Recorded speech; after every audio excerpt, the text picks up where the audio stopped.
لمديا ناوچەیا Mêrdînê walîtiya Mêrdînê û müftitiyê ji bo rakirina xwarina şînê an jî nanî şînê di taziyê de heqeten dibe bareke giran ji bo malbatan û carna du roj sê roj wiha dewam dike ji bo ku ev edet êdî bi dawî bibe xilas bibe hem walîtiyê hem jî müftitî bi hev re xebatek dan dest pê kirin ji bo vê yekê aqilmendên bajêr civiyan wan bank li welatiyan kir ku عادەتێ نانê şînê xwarina şînê were rakirin da ku barê malbatan giran nebe. Ku kesek wefat dike şîn tê danîn û ji bo mêvanan xurek tê çêkirin. Ev yek ji bo malbata şînê dibe barekî giran. Her çi qas nas û dostên wan pişt bidin wan jî tê xwestin ku ev edet bi temamî ji holê rabe.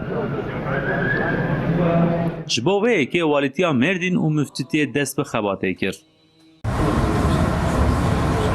Li midyata navçeya Mêrdînê aqilmendên bajêr civiyan û li ser vê meseleyê axivîn. Wan bang li welatiyan kir da ku ev edetê xurekê şînê êdî were rakirin. Zamanê sahabiya da pêxember da xelkê nedrûniştil ciha li derve hevdûd dîtin.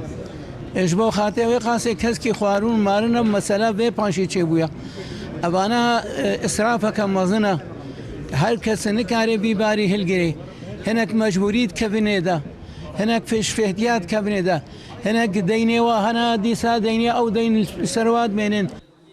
Ku derfetên malbatê kêm bin ji bo temînkirina xurekê şînê dikevin binê deynan jî. Rûspiyên bajêr hêvîdarin ku ev edet êdî bi dawî be. فقیری مهنه بلنگازی مهنه پری انسان براستی ناخوازن دهی یکی کج مالبات آوان رحمت بکن کی زحمت زورداره یعنی بصد مليارة مصرف دي شيء. مسألة زودة ما تقول أما ما بتني تقول ند هذا مناكرن يعني فقط إيرو تخمين إن شاء الله كو أبي بوسيلة كو خوارنا تعزية هاو بمني. شین سه روزان دوام دکن و هر روز دو سه جاران خورک تی دایم بسادان آنجی هزاران کسان.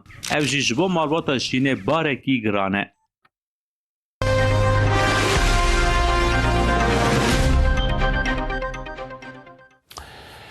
Li Wanê bi hevkariya walîtî, şaredariya bajarê mezin û müdiriya çand û